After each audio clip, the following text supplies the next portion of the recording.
All right, let's start this. First tutorial on Patreon. So it's gonna be about sound design, like you guys asked.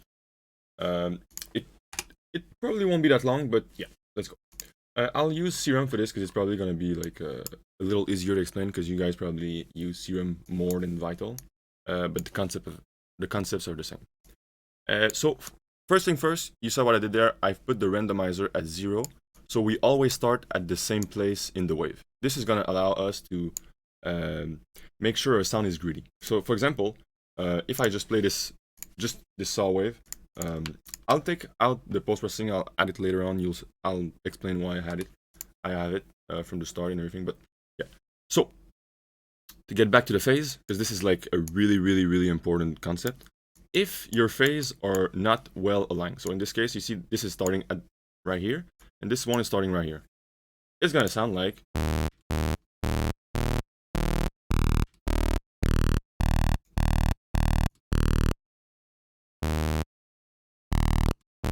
so you can hear the difference right here, here. It's like noisy, much more greedy right there. So if you place the phase at the right, like if you have two different wave, and you place the phase well together, like at the right place for both, it will sound much more greedy and less noisy like this. Right. So this is the first really important concept, the phases. After that, we're gonna start from scratch. After that, I want to talk about the post-processing because the post-processing is super important. First thing first, OTT. As you can see, I'll double-click on the multiband, and I already have my OTT. That's because I saved it as a default preset. Because when it comes to the multiband, I mean, I only want the OTT, right? I don't really want any other. I mean, maybe in certain cases, but now it's the OTT. So what we'll do is we'll put the amount all the way up, time all the way up. As you can see, this is like a kind of like a custom version of like the OTT. Basically, I've changed the output, a bit of the. Well, let's just make sure. I haven't changed this. I changed this a bit. I might have changed the compression settings. No, I haven't changed the attack and decay. But yeah, I've just changed the compression setting basically, and the input and output. Now, when it comes to the multiband, the OTT in Ableton, there's one really, really powerful thing is the frequency right here. If you change them, it's gonna, I wouldn't say greatly alter the sound, but it's gonna affect the sound quite. I mean, it's gonna. I'll show you.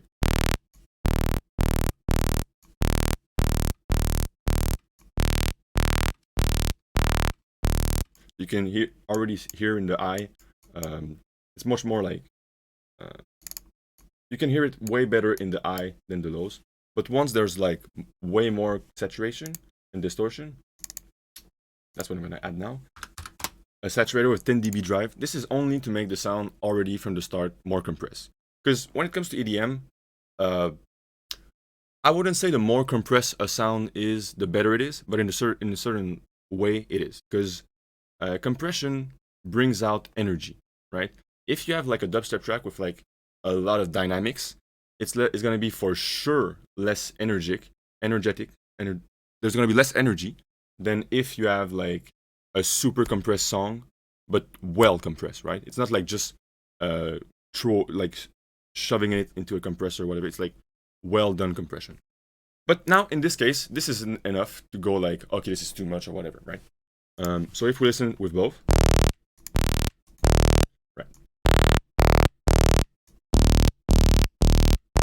Now you can really hear the difference in the frequency, in the sound when I change this frequency. So, I don't know exactly which one, what frequency I use usually, but then again, it's not that important. Usually, like, I make the sound, then I'll go into frequency, change it just to match a bit more with the sound, so it's like more unified, you know. And then, okay, so to get back to the post-processing, so yeah, you got one OTT, the saturator with 10 dB drive, the DC.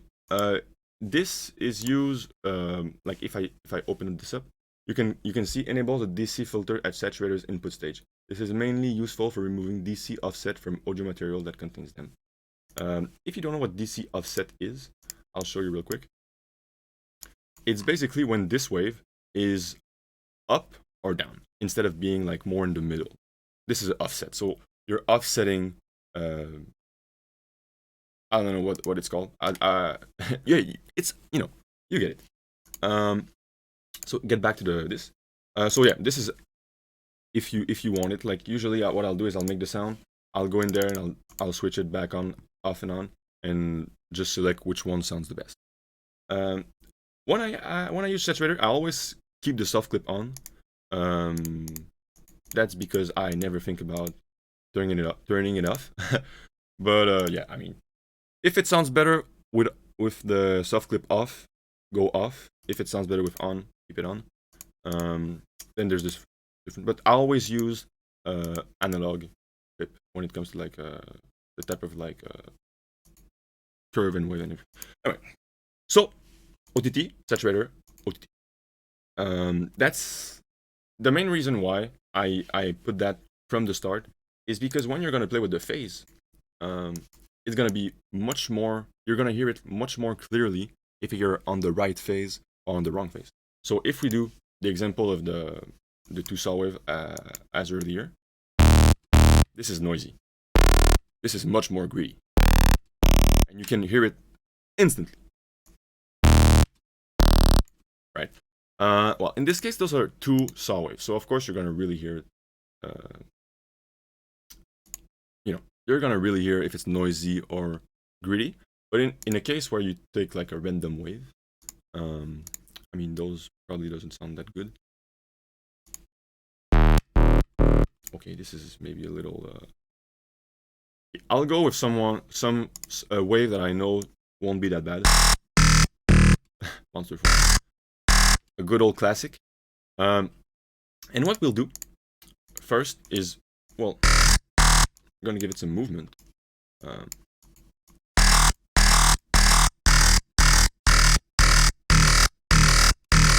That's not bad. And then what I always do in pretty much every single one of my sound, like anytime you hear one of my sound and it's gritty, the oscillator B is always a saw wave. The reason why I use a saw wave is because, first, this wave is gritty. So if this one is less gritty, like in this case, this is gonna add some more grittiness to it. So if I just like mix it in with like the right phase,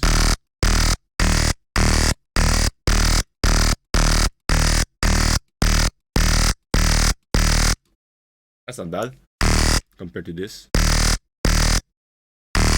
You can hear it. So that's why I use the saw wave. So it makes the sound more gritty, and also when you look at the spectrum, a saw wave, it has like the whole frequencies, right? So if your first wave is missing a bit of that mid or a bit of the low end or whatever, this is gonna fill the gap. And since you compress it, it's gonna really like be brought up. Anyway, so this is like the classic, like I'll choose one wave that I like, then second wave, saw wave all the time.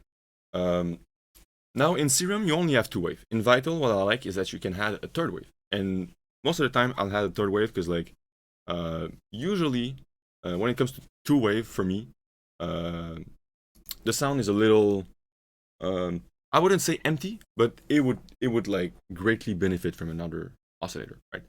I know you got the sub and everything, but it's not the same. But yeah. Anyway, let's continue. So we have this. We have a little basic sound. It's not that great, but it's not that bad either. So what we'll do is we'll add some filtering just to make it more like, more interesting. Now, I'm gonna use the peak notch, right? Because I want to keep the low end. I know like a lot of artists use the high pass notch because you're gonna have like a separate sub as a different layer. I don't do that. What I like to do is like have one layer for the whole sound, because that way, if you want to like rework the tune or rework anything, it's much easier to just go into one sound and make it like whatever, you know, change it. Then going into like, oh, 3 different layers, and then, oh, you gotta change the melody, and then the MIDI, and then the pitch, and it, you know, it's just a little easier. Yeah. So we have our filtering. So first thing first, I'm gonna do is I'm gonna add something. I'm gonna add LFO on the cutoff. Now it still doesn't sound that great, but don't worry, we're gonna take it to another level.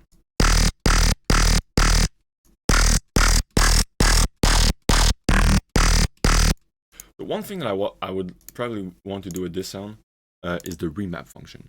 The remap function is pretty solid. If you don't know what it is, it's basically like all of those are like remap, right? So for example, if you look at the bend minus, it just like push those aside like this, right? So if you want to remake the plus minus, I think it's like this. No, that's a bend plus. This would be bend minus.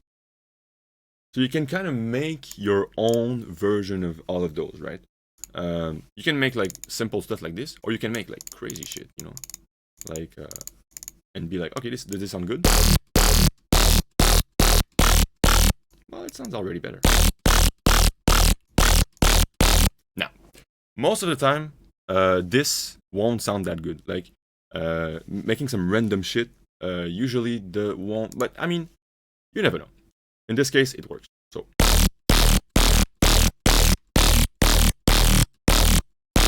now, as you can see, the phase are quite hard to get right. So I might just boost this.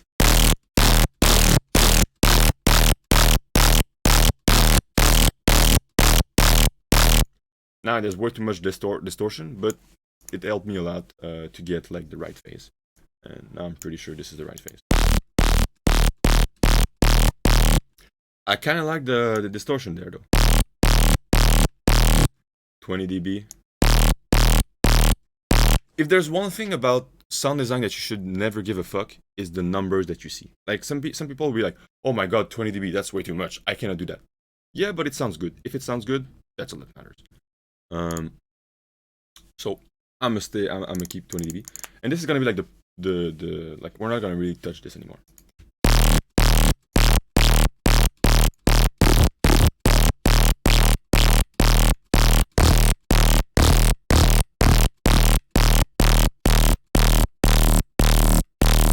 That's actually good. A little different. All right. So what we're gonna do is gonna put a little hyper. This is like my basic preset. You can copy it and save it. It's really like not that much. It really just widened the sound a little bit, a tiny bit. But yeah, usually I don't use that much effects when it comes to like CRM or whatever, or sound design. Usually I'll add like more post processing because that's usually my way to go. But EQ, it's always dope because you can have like more filtering, basically more peak and notch, and that's always a good thing. Always. I mean, maybe not always, but filtering is good.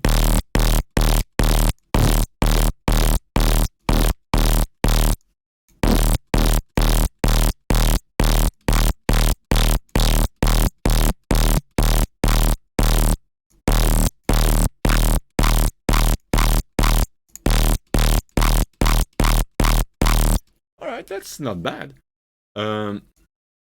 Maybe distortion? No, fuck that shit. Alright, so we have. Now it's not that great. Well, it's not that bad, but it's not like well defined. If you know.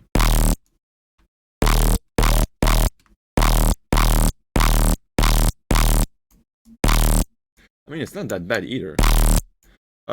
Also, when it comes to the low end and everything, I always keep it. As I said, I prefer to have one layer, so it makes more sense. Well, not gonna make more sense, but it's easier to, you know, it's easier to work on that or change the idea and everything. All right. So from there, I would definitely add some more. Well, now we have like the basic sound. So what I would go from there is most likely try to make a pattern to like work the sound with the pattern, so I have a better idea of like how it's supposed to like go, you know. Because if the sound is like this, or you know, I could do something more like. But in this case, we're probably gonna go for a 1/4. The reason why with 1/4 is just like, you know, it's a solid pattern. And okay, so what we're gonna do, we're gonna add LFO to the level, definitely. Yeah, that makes it way more dynamic.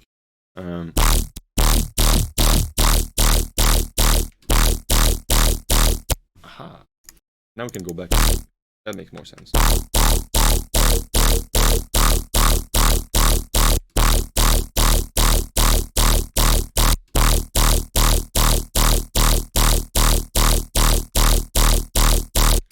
Oh, yeah, I remember.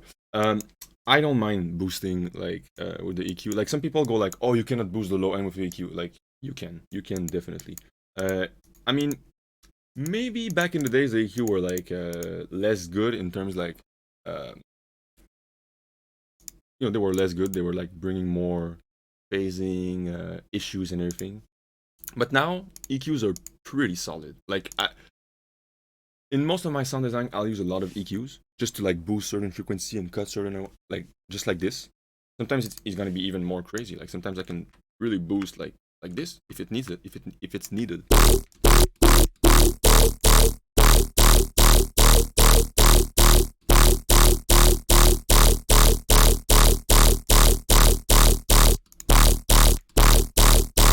It's actually good. I keep it.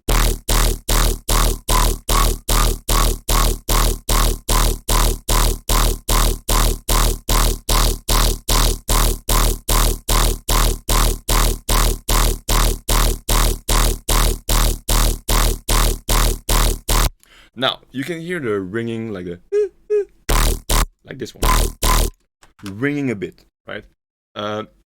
Solo, it might not be the best thing, but in a mix, it's just gonna make the sound pop a lot more and way more in there. All right. So what I would do here is I would probably have some more pitch bend to make it more interesting, and also maybe more like this.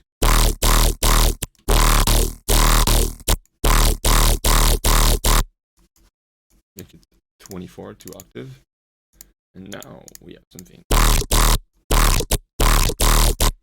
nice.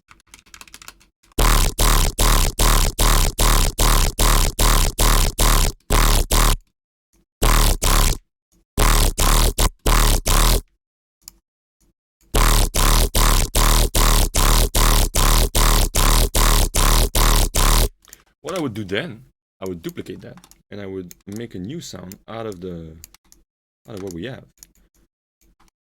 And this is how I do a lot of my sounds. Like I'll make a sound first, and then I'll duplicate it and go from there. Because basically the processing that you have is gonna fit a lot with that sound, right? Because it's the same processing. So you can change the wave, change everything, and it's gonna sound pretty cool. Well, sometimes, not all the time, but most of the time. Yep, my bad.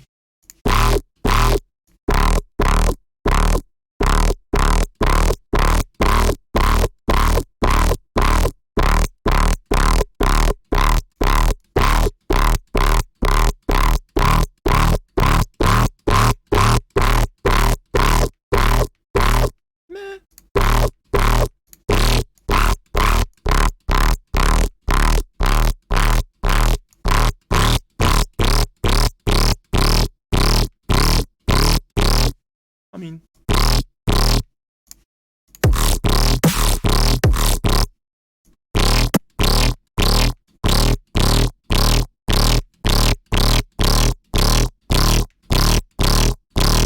that's better. Okay, the low end is not that great. Okay,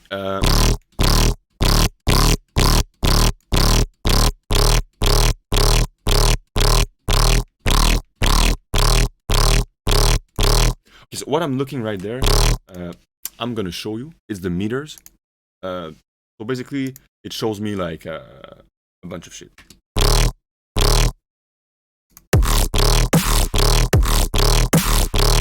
So I got Spectrum, this stereo. I don't know how they call it, man. Fuck. Anyway, if you want this, it's millimeters by direct. I can show you. It's $10 and it's probably the best meters you can get, really. Direct music, ITCHIO millimeters. Basically it's direct. The musician, he's also a programmer, I guess, and he made this, and this is fucking insane. Like I use it all the time to reference my track and look at my shit, just to make sure, like, for example, in this case, I can see this is red, so there's enough bass. Now what I probably need is more mid and high end, because the way the red, you know, this is really red. This is like really red. Like if you listen to like Space Laces or anybody's music, well, I mean, the idea with meters like this is just to reference a bit. Like it's not just go like, okay, this is too red, I need to add whatever the fuck. It's really like, okay, I feel like maybe there's too much sub, so I'm gonna look at it and okay, it's all red. Yeah, okay, there's too much sub. Yeah, first. But yeah, that's pretty much the sound design. And from there, it's like it's a lot of post processing, a lot of EQs. For example, if I want more distortion, I can load up different distortion plugin. This one. One that I really like is this one. Yeah, this is basically distortion, saturation, whatever the fuck. But what I really like is the character knob. So basically you can like, it's kind of like an EQ that goes like this, but not only that, it's also like bringing like distortion and shit and whatever. So basically if you turn it there, it's like more low end. And there is like more high end. And you have like different types of distortion, saturation, and then this is the dynamic. So if you want more dynamic, less dynamic, and then the drive, of course. But yeah, it's a pretty solid. I use it a lot, especially now. I use it a lot. Yeah, that's pretty much it. I think. Oh yeah, the little trick to get the bass like a ooh. That's actually really simple. For example, if I take this bass, I'll take this plugin. I'll go on plugin. I'll take not the auto filter, the auto pan, and basically I got my own version of it. I saved it as default. But yeah, basically those are the settings, and it makes the sound go like. Oh shit, you're still on the meters. Okay. Sorry. Yeah, so you chose the auto pan, and those are the settings. So yeah, that's how I made that's how I make my stuff go. And then you can. So yeah, it's a pretty solid. But yeah, hopefully this answers the question about sound design. If you have any question about it, hit me up or comment on the post on Patreon, and I will happily answer all the questions. So yeah, thank you guys for listening first, and also thank you for supporting me on the Patreon. This is like really appreciated, especially considering the situation, But yeah, thank you.